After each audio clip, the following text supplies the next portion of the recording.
ಎಲ್ಲರಿಗೂ ನಮಸ್ಕಾರ. ಶ್ರೀ ರಾಘವೇಂದ್ರ ಸ್ವಾಮಿ ಮಹಿಮೆ ಯೂಟ್ಯೂಬ್ ಚಾನೆಲ್ಗೆ ಎಲ್ಲರಿಗೂ ಸ್ವಾಗತ. ಇವತ್ತು ಕುಬೇರ ಮೈತ್ರೇಯಿ ಮುಹೂರ್ತ. ಗುರುವಾರ ಅಂದ್ರೆ ಗುರುಗಳಿಗೆ ಪೂಜೆ ಮಾಡುವಂತ, ಆರಾಧನೆ ಮಾಡುವಂತ, ಗುರುಬಲ ಹೆಚ್ಚು ಮಾಡ್ಕೊಳ್ಳೋದಿಕ್ಕೆ ಪರಿಹಾರಗಳು ಸಾಕಷ್ಟು ಇವೆ. ಅದಕ್ಕೋಸ್ಕರ ಕಾರ್ತೀಕ ಮಾಸದಲ್ಲಿ ಕಾರ್ತೀಕ ಗುರುವಾರ ಪ್ಲಸ್ ಕುಬೇರ ಮೈತ್ರೇಯಿ ಮುಹೂರ್ತ ಅನ್ನೋದು ಬಹಳ ಸಂದರ್ಭಗಳಲ್ಲಿ ಅಂದ್ರೆ ಒಂದೇ ಸಾರಿ ಈ ತರ ಎಲ್ಲಾನು ಬರೋದಿಲ್ಲ ನಮಗೆ.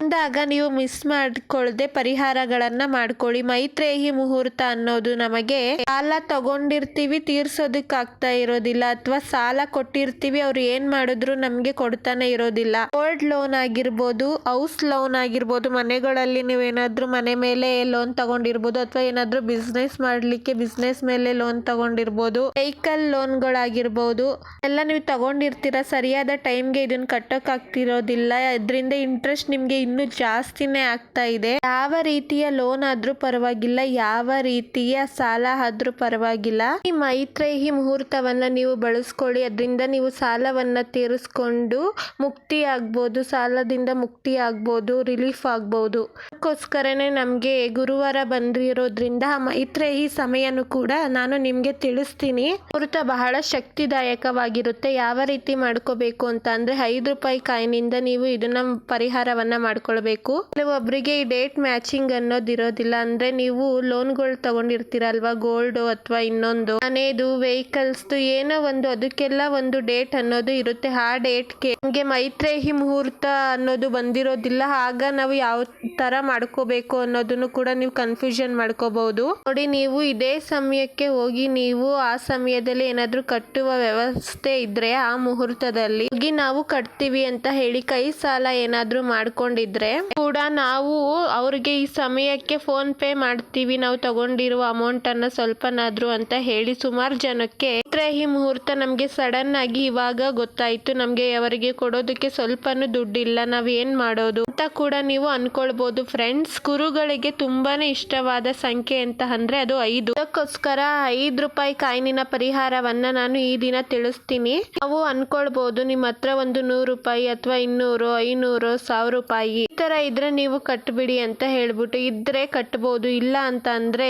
ನಿಜವಾಗ್ಲೂ ಒಂದೊಂದ್ಸಲಿ ನಮ್ಮ ಹತ್ರ 1 ರೂಪಾಯಿನೂ ಕೂಡ ಇಲ್ಲ ಅನ್ನೋ ಪರಿಸ್ಥಿತಿನೂ ಕೂಡ ಮನುಷ್ಯನಿಗೆ ಬರುತ್ತೆ. ಅದಕ್ಕೋಸ್ಕರ ನೀವು ಈ ಸಣ್ಣ ಪರಿಹಾರವನ್ನ ತಪ್ಪದೆ ಮಾಡ್ಕೊಳ್ಬಹುದು. ಈ ಪರಿಹಾರದಲ್ಲಿ ತುಂಬಾ ಶಕ್ತಿದಾಯಕವಾಗಿರುತ್ತೆ. ನಂಬಿಕೆ ಮಾತ್ರ ತುಂಬಾನೇ ಇಂಪಾರ್ಟೆಂಟ್ ಫ್ರೆಂಡ್ಸ್. ಈ ಮೈತ್ರೇಯಿ ಮುಹೂರ್ತಕ್ಕೆ ನಾವು ಇದನ್ನ ಮಾಡ್ಕೊಳ್ತಾ ಇದೀವಿ, ನಾವು ಸಾಲ ತೀರಿಸ್ಬೇಕು ಅಂತ ಅನ್ಕೊಂಡಿದೀವಿ, ಅಥವಾ ಅವರು ನಾವು ಕೊಟ್ಟಿರುವಂತ ಸಾಲವನ್ನ ವಾಪಸ್ ಕೊಡ್ಬೇಕು. ಈ ರೀತಿಯಾಗಿ 2 ರೀತಿಯಲ್ಲಿ ಇರುತ್ತೆ ಸಾಲ. ಅದಕ್ಕೋಸ್ಕರ ನೀವು ಬಿಳಿ ಸಾಸಿವೆಯನ್ನ ತಗೊಳ್ಬೇಕಾಗುತ್ತೆ ಫ್ರೆಂಡ್ಸ್. ಆ ಸಾಸಿವೆ ಅನ್ನೋದು ಆ ಒಂದು ಸಾಲ, ಹಣಕಾಸಿನ ಸಮಸ್ಯೆ ಏನಿರುತ್ತೆ ಅಥವಾ ಸಾಲ ಕೊಡ್ಬೇಕಾದವರು ಆ ತರ ಒಂದು ಸಮಸ್ಯೆ ಏನಿರುತ್ತೆ ಹೇಳಿ ಅದನ್ನ ತೀರಿಸ್ಕೊಳ್ಳಕ್ಕೆ ಒಂದು ಸೂಕ್ತವಾದಂತ ವಸ್ತು ಅಂತಾನೆ ಹೇಳ್ತೀನಿ. ಬಿಳಿ ಸಾಸಿವೆಯನ್ನ ನೀವು ಒಂದು ಬೌಲ್ ಅಲ್ಲಿ ಒಂದು ಸ್ವಲ್ಪ ಹಾಕೊಳ್ಳಿ. ಒಂದು 50 ಗ್ರಾಮ್ ತಂದಿಟ್ಕೊಂಡ್ರು ಕೂಡ ಪರಿಹಾರಗಳಿಗೆ ತುಂಬಾ ಉಪಯುಕ್ತವಾಗುತ್ತೆ.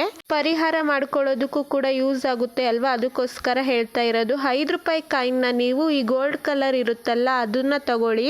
ಸ್ವಲ್ಪನೂ ನಮ್ಮ ಹತ್ರ ದುಡ್ಡಿಲ್ಲ, ನಮ್ಮಲ್ಲಿ ಫೋನ್ ಪೇ ಮಾಡುವ ಅಗತ್ಯನೂ ಇಲ್ಲ, ಅದಕ್ಕೋಸ್ಕರ ನಾವೀಗ ಏನ್ ಮಾಡ್ಬೇಕು, ಅವರಿಗೂ ಕೂಡ ಈ ಪರಿಹಾರ. ಆ ಬೌಲ್ ನಲ್ಲಿ ನೀವು ಸಾಸಿವೆಯನ್ನ ಹಾಕ್ಬಿಟ್ಟು, ಬಿಳಿ ಸಾಸಿವೆ ಫ್ರೆಂಡ್ಸ್, ಆ ಸಾಸಿವೆಯನ್ನ ಒಂದು ಬೌಲ್ ನಲ್ಲಿ ಹಾಕಿದ್ಮೇಲೆ ರೂಪಾಯಿ ಕಾಯಿನ್ ನ ಅದ್ರ ಮೇಲೆ ಇಡಿ. ಅದ್ರ ಮೇಲೆ ನೀವು ಎಷ್ಟು ಯಾರಿಗೆ ಏನ್ ಸಾಲ ಕೊಡ್ಬೇಕು ಅನ್ನೋದು ಇರುತ್ತೆ ನೋಡಿ, ಅವರ ಹೆಸರನ್ನ ನೀವು ಮನ್ಸಿನಲ್ಲಿ ಹೇಳ್ಕೊಳ್ತಾ ಅವ್ರಿಗೆ ಅಂತ ಹೇಳ್ಬಿಟ್ಟು ಒಂದಿಷ್ಟು ಹಣನ ಎತ್ತಿಡ್ತಾ ಇದೀವಿ ನಾವು ಅಂತ ಹೇಳ್ಬಿಟ್ಟು ಅದನ್ನ ಹೇಳ್ಕೊಂಡು ನೀವು ಅದನ್ನ ಎತ್ತಿಡ್ಬೇಕಾಗುತ್ತೆ. ಅದನ್ನ ಸಪ್ರೇಟ್ ಆಗಿ ಒಂದು ಎನ್ವೆಲಪ್ ಕವರ್ನಲ್ಲೋ ಅಥವಾ ಮುಯಿ ಕವರ್ನಲ್ಲೋ ಅದ್ರಲ್ಲಾದ್ರೂ ಇಡ್ಬೋದು. ಅಥವಾ ಇಡೋದಕ್ಕೆ ನಮ್ಮ ಹತ್ರ ಅಷ್ಟೊಂದು ಹಣ ಇಲ್ಲ ಅಂತ ಅನ್ನೋದಾದ್ರೆ 5 ರೂಪಾಯಿ ಮಾತ್ರ ಇಡ್ಬೋದು. ನಾನು ಹೇಳ್ತಾ ಇದ್ದೀನಿ ನೋಡಿ.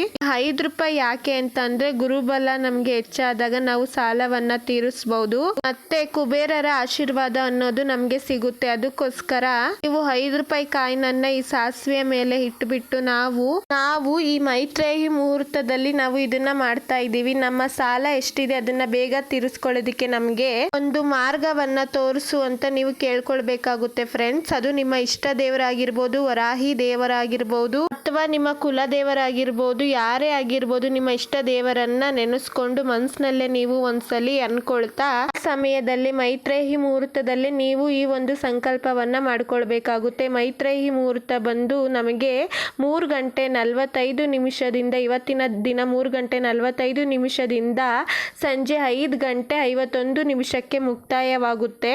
ಈ ಟೈಮ್ ಒಳಗಡೆ ಸರಿಸುಮಾರು ನಮಗೆ 2 ಗಂಟೆ ಕಾಲಾವಕಾಶ ಇರುತ್ತೆ. ಈ 2 ಗಂಟೆಯ ಕಾಲಾವಕಾಶದಲ್ಲಿ ನೀವು ಈ ಪರಿಹಾರವನ್ನ ಮಾಡ್ಕೊಳ್ಳಿ. ನಿಮ್ಮ ಕಿಚನ್, ನಿಮ್ಮ ಅಡಿಗೆ ಮನೆಯಲ್ಲಿ ಆ ಬಟ್ಲನ್ನ ತೆಗೆದು ಎತ್ತಿಟ್ಟು ಒಂದು ಕಡೆ ಎತ್ತಿಟ್ಟು ಬಿಡಿ. ಅದನ್ನ ಮತ್ತೆ ತೆಗೆಯೋದು ಮಾಡೋದು ಅದನ್ನೆಲ್ಲ ಮಾಡೋದಕ್ಕೆ ಹೋಗ್ಬೇಡಿ. 1 ತಿಂಗಳ ಪೂರ್ತಿ ಅದು ಅಲ್ಲೇ ಇರ್ಲಿ. ಹಿಂದೆ ಬರುವ ಮೈತ್ರೇಯಿ ಮುಹೂರ್ತಕ್ಕೆ ಬೇಕಾದ್ರೆ ನೀವು ಅದನ್ನ ಬದಲಾಯಿಸ್ಕೊಳ್ಬಹುದು. ಯಾವ ರೀತಿ ಬದಲಾಯಿಸ್ಕೋಬೇಕು ಅಂತಂದ್ರೆ, ನೀವು ಈ ಸಾಸಿವೆಯನ್ನ ಯಾರು ತುಳಿದೇ ಇರುವ ಜಾಗದಲ್ಲಿ ಹಾಕ್ಬೇಕಾಗುತ್ತೆ. ಒಂದು ಸ್ವಲ್ಪ ಮಣ್ಣನ್ನ ತೆಗೆದ್ಬಿಟ್ಟು ಅದರೊಳಗೆ ಈ ಬಿಳಿ ಸಾಸಿವೆಯನ್ನ ಹಾಕಿ ಅದನ್ನ ಮತ್ತೆ ಮಣ್ಣಿನಿಂದ ಮುಚ್ಚಿ ಕ್ಲೋಸ್ ಮಾಡಬೇಕು. ಆ 5 ರೂಪಾಯಿನ ಏನ್ ಮಾಡ್ಬೇಕು ಅಂತ ಅಂದ್ರೆ, ನೀವು ಯಾರಿಗೆ ಸಾಲ ಕೊಟ್ಟಿರ್ತೀರಾ ಅಥವಾ ಯಾರ ಹತ್ರ ಸಾಲ ಇಸ್ಕೊಂಡಿರ್ತೀರಾ ನೋಡಿ, ಅವ್ರ ಹೆಸರನ್ನ ಮನ್ಸಲ್ಲಿ ಹೇಳ್ಕೊಂಡಿರ್ತೀರಾ ಅಲ್ವಾ, ಆ ಹಣನು ಆ 5 ರೂಪಾಯಿ ಕಾಯಿನು ಕೂಡ ಅದ್ರ ಜೊತೆ ಸೇರಿಸಿ ನೀವು ಅವ್ರಿಗೆ ಕೊಡ್ಬೇಕಾಗುತ್ತೆ. ಇಲ್ಲ ನಾವೇನು ಕೊಡೋದಕ್ಕಾಗ್ಲಿಲ್ಲ ಅನ್ನೋರು ಕೂಡ ಫ್ರೆಂಡ್ಸ್ ನೋಡಿ, ನಿಮ್ಗೆ ಇದು ತುಂಬಾ ಕಡಿಮೆ ಅಮೌಂಟ್, ಅಂದ್ರೆ ನಾವು ಅವ್ರಿಗೆ ಜಾಸ್ತಿ ಕೊಡೋದಿದೆ, ಅವ್ರಿಗೆ ತುಂಬಾ ಕಡಿಮೆ ಅಮೌಂಟ್, ನಾವು ಯಾವ ರೀತಿ ಕೊಡೋದು, ಅವ್ರು ಏನ್ ಅನ್ಕೊಳ್ತಾರೋ ಅಂತ ನಿಮ್ಗೆ ಅನಿಸ್ತಾ ಇರ್ಬೋದು. ಅದ್ರ ಜೊತೆಗೆ ನೀವು ಸೇರಿಸಿ, ಅಂದ್ರೆ ಈ ಮುಹೂರ್ತದಲ್ಲಿ ನೀವು ಇಷ್ಟು ಅಂತ ಎತ್ತಿಟ್ಟಿರ್ಬಿಟ್ರೆ ಅದು ಅದ್ರ ಜೊತೆಗೆ ಸೇರ್ತಾ ಬರುತ್ತೆ. ಅರ್ಥ ಆಯ್ತಲ್ವಾ ನಿಮ್ಗೆ? ತಿಂಗಳ ನಿಮ್ಗೆ ಅದು ಜಾಸ್ತಿ ಆಗ್ತಾ ಬರುತ್ತೆ. ಯಾವುದೋ ಒಂದು ರೂಪದಲ್ಲಿ ಅವ್ರಿಗೆ ಸಾಲ ತೀರ್ಸೋದಕ್ಕೆ ನಿಮ್ಮ ಹತ್ರ ದುಡ್ಡು ಸೇರ್ತಾ ಬರುತ್ತೆ. ಅದಕ್ಕೋಸ್ಕರ ನೀವು ಈ ಪರಿಹಾರವನ್ನ ಮಾಡ್ಕೊಳ್ಳಿ. 5 ರೂಪಾಯಿ ಕಾಯಿನ ನೀವು ಮತ್ತೆ ಎತ್ತಿಟ್ಕೊಳ್ಬಹುದು. ಮುಂದೆ ಬರುವ ಮೈತ್ರೇಯಿ ಮುಹೂರ್ತಕ್ಕೆ ಇದೇ ತರ ಪರಿಹಾರವನ್ನ ಕೂಡ ನೀವು ಮಾಡ್ಕೊಳ್ಬಹುದು. ಈ ಸಾಸಿವೆಯ ಪರಿಹಾರ ಮಾತ್ರ ತುಂಬಾ ಚೆನ್ನಾಗಿರುತ್ತೆ, ಒಳ್ಳೆಯ ರಿಸಲ್ಟ್ ಕೂಡ ಕೊಡುತ್ತೆ. ನೀವು ಒಂದ್ಸಲಿ ಮಾಡಿ ನೋಡಿ, ನೀವೇ ನನಗೆ ಕಮೆಂಟ್ ಮಾಡ್ತೀರಾ.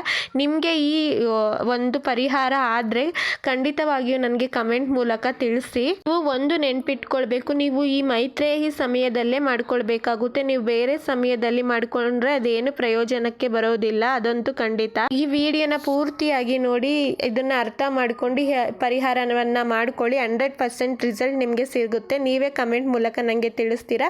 ಈ ವಿಡಿಯೋ ನಿಮ್ಗೆಲ್ಲರಿಗೂ ಇಷ್ಟವಾಗಿದೆ ಎಂದು ನಾನು ಭಾವಿಸಿದ್ದೇನೆ. ಒಂದು ಒಳ್ಳೆಯ ಸಂದೇಶ ನಿಮಗೆ ಸಿಕ್ಕಿದೆ, ಪ್ರಯೋಜನಕರವಾಗುತ್ತೆ ಎಂದು ನಾನು ಭಾವಿಸಿದ್ದೇನೆ. ಈ ವಿಡಿಯೋ ಇಷ್ಟ ಆದರೆ ಪ್ಲೀಸ್ ನನ್ನ ಚಾನಲ್ನ ಸಬ್ಸ್ಕ್ರೈಬ್ ಮಾಡ್ಕೊಂಡು ನೋಡಿ, ಲೈಕ್ ಮಾಡಿ, ಶೇರ್ ಮಾಡಿ, ಕಮೆಂಟ್ ಮಾಡಿ.